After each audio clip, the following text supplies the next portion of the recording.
Puji dan syukur mari kita panjatkan pada Allah SWT.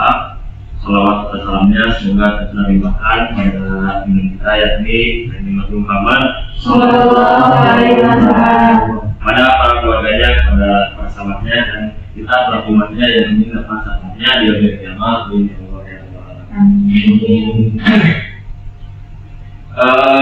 Sebelum ke materi, saya ingin menanyakan kabar kalian ya untuk pagi hari ini. Apakah semuanya baik-baik saja? Alhamdulillah. Senyum nih, sukanya sedikit.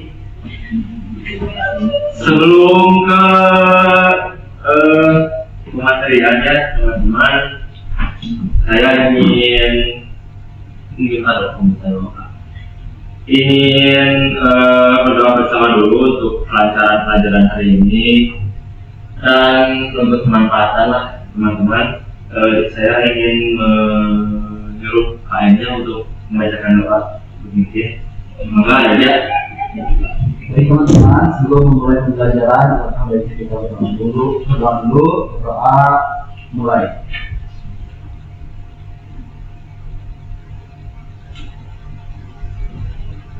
Doa selesai. Baik teman-teman, boleh di saya di scan dulu.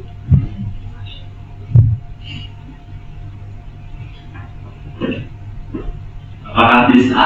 Sudah. Baik, sebelum ke materian kita mau lihat dulu apa mau nanti ya. So kalau ini saya pikirinnya ke grup mikro teaching. Siapa?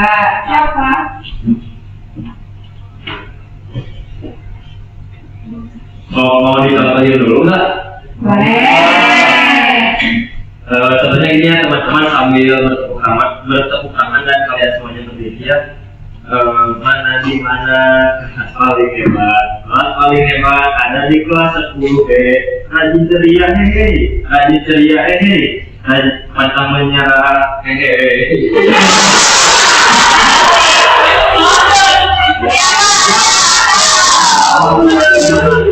Berdiri.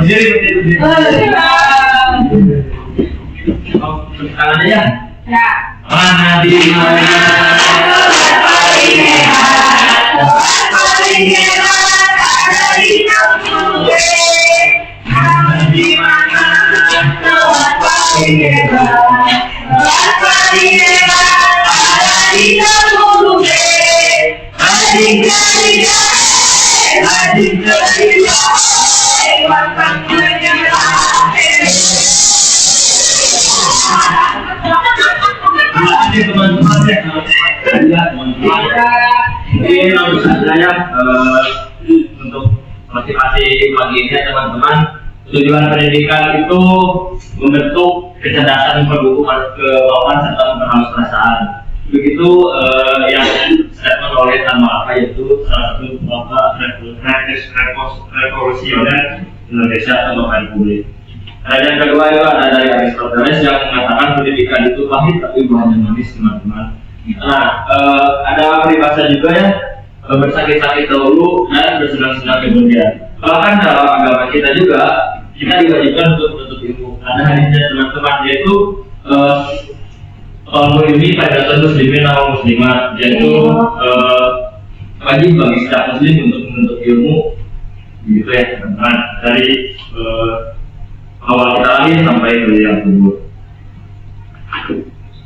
Nah, capaian pembelajarannya adalah peserta didik mampu mengekspresikan informasi berupa gagasan, pikiran, perasaan, pandangan, arahan atau pesan secara akurat melalui tulisan berbagai tipe teks dalam bentuk monolog, dialog, dan gerak bicara. Saya tadi lupa ya teman-teman, kita akan membahas apa sih materi hari ini? Teks biografi. Apa sih bedanya teks biografi sama teks autobiografi teman-teman? Ada yang bisa jawab? Tahu. Asli? Iya. Teman-teman, teks biografi itu bedanya teks biografi sama teks autobiografi itu teks biografi itu ditulis oleh oleh orang lain. Nah, simpelnya mah seperti itu. Nah, kalau autobiografi itu ditulis sama kita sendiri, teman-teman. Misal jalan hidup kita ditulis sama kita sendiri, itu sebenarnya autobiografi. Tuh. Pengertian teks biografi adalah teks yang berisikan kisah satu tokoh dalam mengarungi kehidupannya. Teks ini ditulis oleh seorang agar tokoh tersebut dapat dijalani banyak orang. Umumnya teks biografi berisi sejarah hidup seorang sejak lahir hingga saat ini.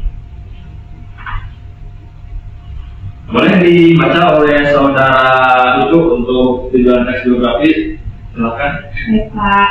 Tujuan teks biografi menginspirasi pembaca melalui kisah hidup tokoh, memberikan wawasan tentang perjuangan dan pencapaian seseorang, meningkatkan apresiasi terhadap jasa atau kontribusi tokoh. Teks biografi sering ditemukan dalam buku, artikel, atau media lainnya yang menampilkan kisah hidup tokoh-tokoh berpengaruh. Lanjut ya. Di sini ada ciri-ciri teks biografi. Yang pertama, ada teks biografi harus berisi tentang fakta dari pengalaman hidup dari tokoh. Yang kedua, ada teks biografi memiliki bentuk penyajian narasi atau penceritaan. Yang ketiga, teks biografi menceritakan peristiwa penting yang pernah dialami tokoh dalam hidupnya sehingga pembaca mendapatkan inspirasi, motivasi, dan bentuk teladan bagi kehidupannya. Nah, teman-teman, kalau kita menulis tentang teks biografi tentang kepahlawanan kita, tapi itu ceritanya berisi fiksi atau rekaan. Nah, itu masuk teks biografi atau bukan? Bukan. Kenapa?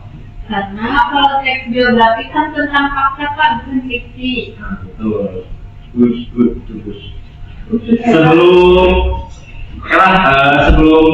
lanjut materi ya, mungkin Bapak akan menjadikan sedikit testing buat kalian lah, atau kuis lah ya. Saya mau bertanya dulu, mau menjadi kuis apa ini lembaga kerja peserta di KKPD atau mau dua-duanya? Dua-duanya, Pak, yang pertama tapi kuis dulu. Sok buka ya linknya nanti dikirim di lewat HP. Saya, Pak.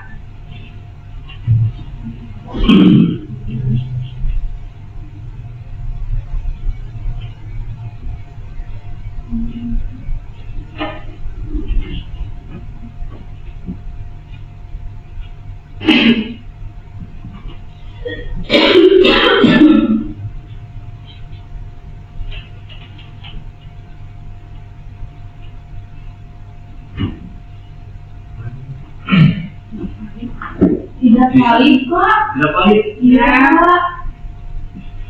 Kodenya aja, Pak. Langsung kodenya aja yang masukin join my quiz.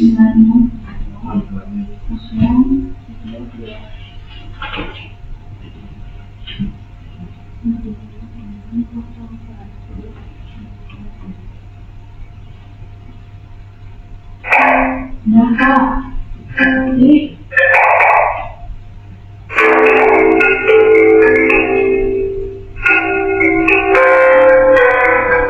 cuma itu ya otomatis langsung bisa masuk di tangga, langsung bisa masuk ya? iya, Pak. Baik.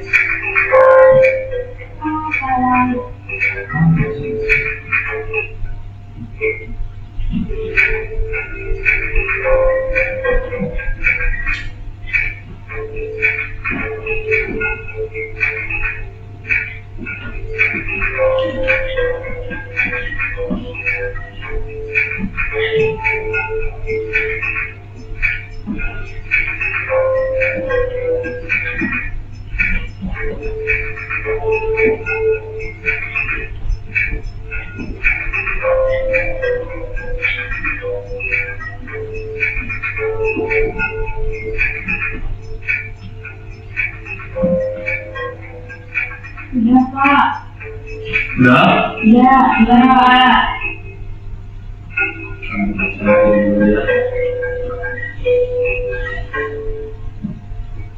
Iya, Pak. Lalu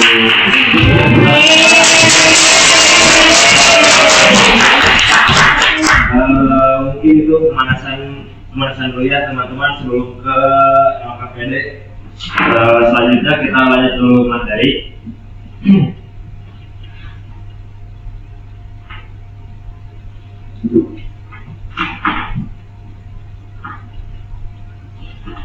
Nah, selanjutnya ada struktur teks biografi. Yang pertama ada orientasi, yang kedua ada peristiwa penting, dan yang ketiga adalah reorientasi. Struktur orientasi adalah bagian pertama dari struktur teks biografi adalah orientasi. Rangkaian orientasi sendiri membuat awalan atau pengenalan tentang tokoh yang diangkat. Pengenalan dari tokoh di awal teks biografi cukup ditulis secara umumnya saja. Sebelum menulis orientasi atau pengenalan pada teks biografi, kamu perlu menyiapkan informasi tentang nama tokoh, latar belakang, tentang nama tokoh, pendidikan, hingga alamat rumah dari tokoh. Nah, kalian ya, ada nggak sih role idola gitu? Atau apa disebutnya? Role model di kehidupan kalian sehari-hari. Boleh tahu apa siapa? Ada yang ini nggak? Ada yang suka nggak? Tokoh inspirasi Pak. Ya. Ada Pak. Siapa? Marija. Terus apa lagi? Ada lagi? Kalau aslinya wajar nggak Pak? Oh, ya saya lagi menerangkan teks biografi itu minimal harus ada satu yang disukai. Boleh bisa ini. Nah, sebelum menutup pertemuan kali ini ya, mungkin masih ada dua poin penting lainnya, peristiwa penting sama dengan reorientasi teks biografi. Bapak akan membagikan lembar kerja peserta didik yang di sini itu terbagi menjadi 6 kelompok ya teman-teman. 6 kelompok. 4 aja Pak. Oh berarti 4 kelompok ya teman-teman, maaf. Soalnya biasanya ada itu yang di sini sudah terlalu mana. Bapak minta untuk mengerjakan soal latihan 5 menit atau 6 menit lah cukup ya teman-teman. Kelompoknya ya udah di belakang aja. Ya.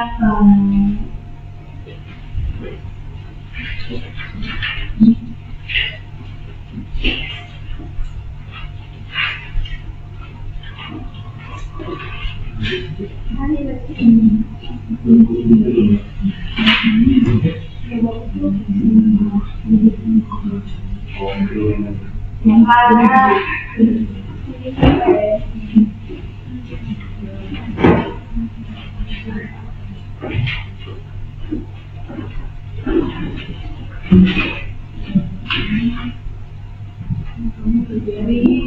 so boleh ya dikerjakan dengan waktu mungkin paling lama sebelum kita anak-anak.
Kalau ada kesulitan boleh ditanyakan langsung ya kepada Bapak.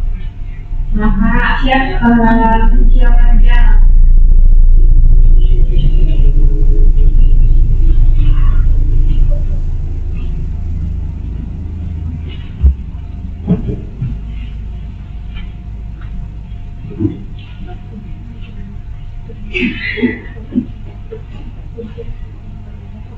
Gimana bisa kan?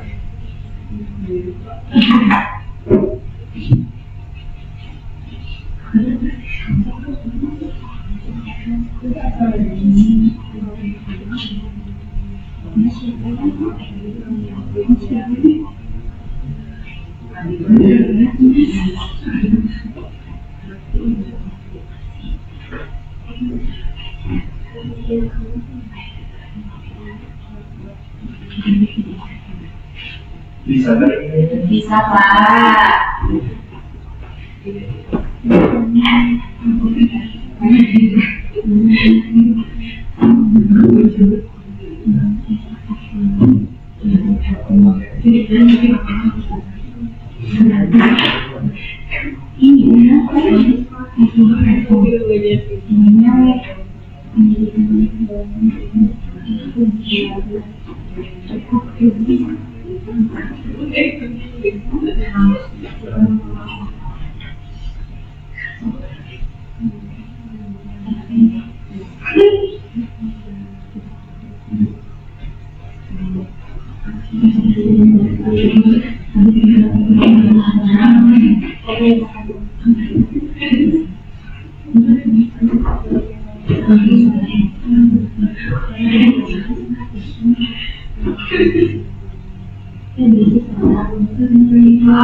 Pak, aku mau tanya, ini aku kelompok berapa ya dari situ? Dari sini itu 1, 2, 3, 4. Jadi dari sini satunya.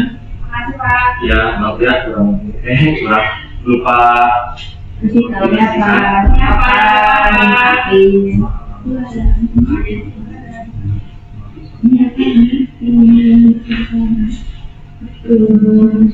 Waktunya 5 menit lagi ya teman anak-anak. Iya Pak. Udah divaksin kan. Ya. Iya gitu aku belum. Nanti dikumpulin ya di depan. Iya Pak. Pak ini cara ngerjainnya biasa aja kan, tulis pinggirnya. Iya. Yang Bapak kalau nggak cukup ke belakang. Ya, boleh. Wah, ini Tambahin banyak dulu. banget. Iya dong. Aku kan pintar. Yang pintar itu simpel. Sudah. Jangan berisik ya. Pribadi ini sebenarnya.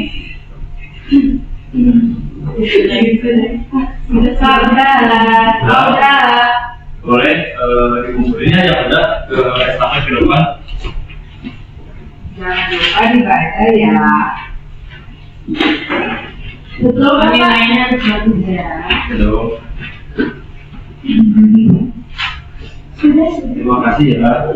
Iya Pak.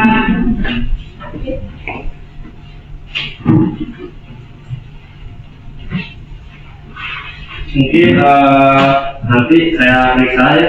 Sekarang kita lanjut dulu ke materi yang kedua. Ada peristiwa dan masalah. Bagian kedua dari struktur teks geografi adalah peristiwa dan masalah atau sering disebut juga dengan makna peristiwa. Peristiwa dan masalah sendiri memiliki isi tentang peristiwa apa saja yang pernah dilakukan oleh tokoh secara urut. Contohnya seperti apa? Ada yang tahu nggak? Tidak Pak. Tidak. Baiklah, kalau tidak mah dilanjut dulu saja ya. Ya. Dalam penulisan peristiwa dan masalah dalam teks biografi juga sebenarnya ditulis sesuai dengan ketentuan waktu. Dalam penulisan teks biografi biasanya penulis menyajikan setiap pengalaman yang pernah dialami tokoh dengan disertai persoalan dan konflik. Nah, mungkin teman-teman kita itu kan di sini membawakan contohnya yaitu Kiai Haji Abdul Rahman Wahid atau biasa disebut apa? Gus Dur. Nah, Gus Dur itu kan nah, ada yang tahu nggak Gus Dur itu presiden keberapa? Doni Kara, tiga.